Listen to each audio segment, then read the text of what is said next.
तर नगर परिषद आणि नगर पंचायतींसाठी निवडणुकीसाठीची चांगलीच मोर्चेबांधणी सुरू आहे।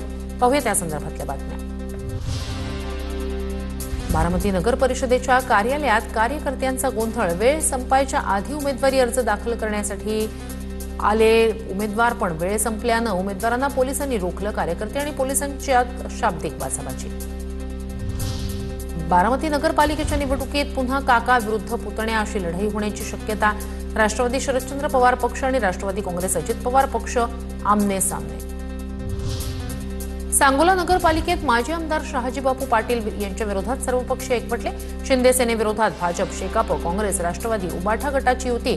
भाजपचे सध्या सुरू असलेलं राजकारण हे किळसवाणं, शहाजीबापूंची संतप्त टीका।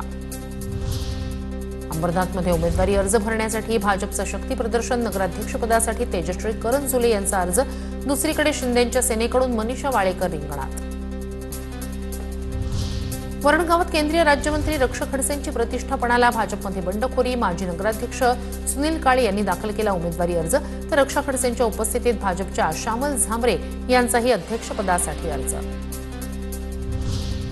येवला नगरपालिका निवडणुकीत अनोखी युती। शिंदेंची शिवसेना आणि शरद पवारांची राष्ट्रवादी एकत्र। भुजबळांना धक्का देणारं समीकरण। शिवसेनेच्या रुपेश दराडे यांना राष्ट्रवादीचा पाठिंबा, तर समीर भुजबळांनी केली भाजप राष्ट्रवादीच्या युतीची घोषणा। राष्ट्रवादीच्या राजेंद्र लोणारींनी नगराध्यक्षपदासाठी भरला अर्ज। भुसावळमध्ये वस्त्रोद्योग मंत्री संजय सावकारे यांच्या पत्नी रजनी सावकारे नगराध्यक्षपदाच्या रिंगणात। उमेदवारी अर्ज भरण्याच्या अखेरच्या दिवशी भाजपकडून केंद्रीय राज्यमंत्री रक्षा खडसे यांच्या उपस्थितीत भुसावळमध्ये जोरदार शक्ती प्रदर्शन। नाशिकच्या मनमाडमध्ये भाजप आणि शिंदेंच्या सेनेची युती। भुजबळांना सुहास कांदेंचा धक्का। नुकतेच भाजपमध्ये प्रवेश केलेल्या गणेश धात्रक यांच्या भूमिकेकडे लक्ष।